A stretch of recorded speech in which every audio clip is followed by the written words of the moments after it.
Today we're going to be reviewing this. This is a FIDECO Thunderbolt 5 80 gigabit per second USB-C enclosure. What is it for? Well, it's for NVMe's. Typically, if you get yourself even a Thunderbolt 4 capable NVMe enclosure, and then you get yourself, an NVMe like this, like a Gen 4, these drives on their own inside the computer itself can go up to 6,000, 6,500 megabytes a second. Some of them are 5, it depends, but generally speaking, they're fast if they're Gen 4.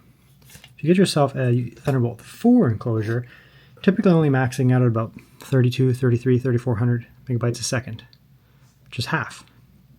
These here are using the Thunderbolt 5 interface. So if you look at my little Mac Mini up there, that's a Mac Mini with an M4 Pro, and it has a Thunderbolt 5 port on it. That's 2 of them. And that will allow this thing to push those NVMe's much faster. Probably close to twice as fast as a Thunderbolt 4. Very, very, very good.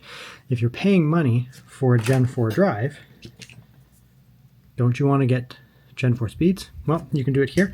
Now, one of the things is, that means fast means hot. Generally speaking, more watts makes things get hot.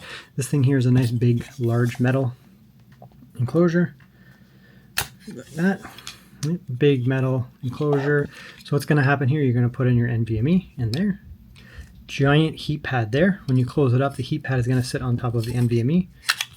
Good. And that's going to pull heat into this giant piece of metal here. And this is going to work as a heat sink. This thing will heat up, keep heat off of the NVMe. The nice thing is here, we also do have a fan on it. The fan is then going to push air throughout this, the metal itself, cooling down the metal. So the metal will keep pulling heat off the NVMe, and the fan will cool down the metal. Very good. And it's got obviously the radiator type style to increase surface area.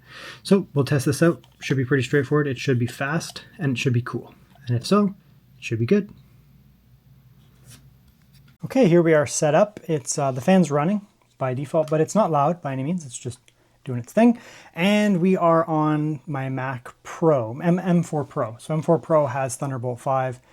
The base M4 does not have Thunderbolt 5, it does have Thunderbolt 4. It'll still work, but let's test it here. So I have an Oracle drive in there. I've already run it, as you can see, but we'll just run it again live. So the writes are pretty standard for Thunderbolt 4, but the reads are very fast. Obviously Thunderbolt 5 speeds, 6,000. That's almost double the speed of Thunderbolt 4. That's actually just as fast as the drive goes. This thing is the SSD that's in there can only go to 6,000. At least that's what they say. So that's good. So that works just fine. We will do this on some Windows as well, not necessarily for speed. I mean, I do want to test its compatibility with backwards compatibility of Thunderbolt 4. But in Windows, it's a little easier for me to check temperatures and that kind of stuff. So anyways, so we'll come over here. So same kind of idea.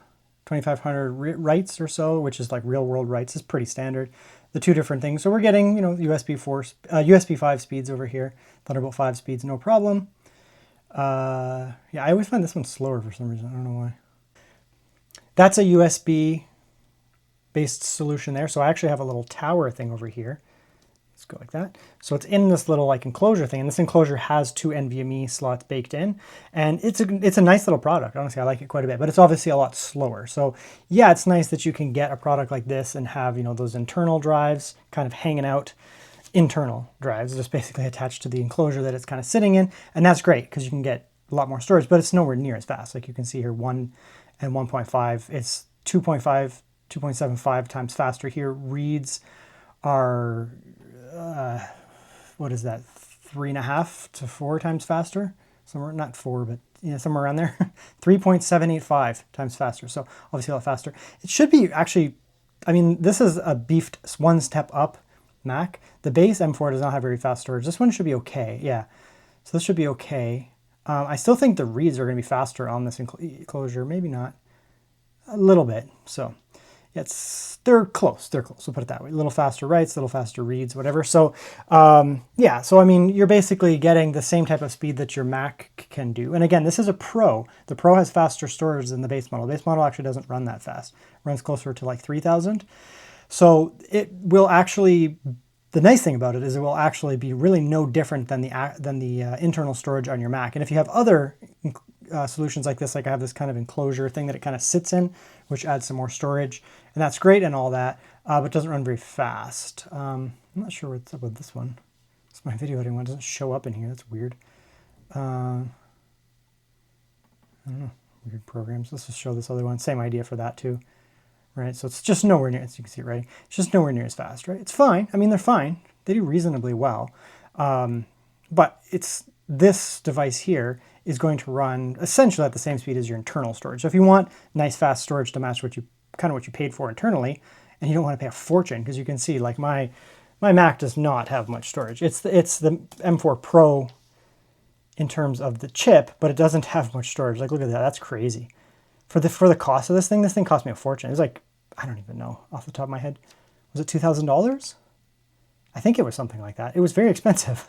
So, I mean, the fact that you only have 500 gigabytes of storage, and my videos can be, one video can be 100 gigabytes easily. Usually they're around 80, but 100 gigabytes. So I put a few videos on here and this thing's full, right? So it is nice to have fast storage that's going to match the speed of the internal drive, but massively improve the amount that you can get in here. Okay, so that's the results there. We can see temperatures are very good. It just finished, and it actually just jumped up to 48 for a few seconds, then it went back down under the full reads. I mean, this thing is a giant metal heatsink. Like this is a large metal piece here. They have a radiator fin style, which increases the surface area. The whole thing works as a heatsink. So it absorbs the heat off of the NVMe and then it radiates off of this. The fan isn't fully necessary, but it does help because what it does is it just cools the metal here. So just moving air in general. I'm not actually sure where it comes out of, but I can feel air kind of just leaking. Like there's air on my hand there, kind of just leaking out of it. So what it's doing is it's just cooling the whole metal frame. Some people would think, this fan is supposed to blow over the NVMe, but that wouldn't work very well. You would need significantly more air. What it's doing is it's cooling the metal. So this doesn't feel hot to the touch by any means. And what it's doing is it's keeping this thing from essentially never throttling.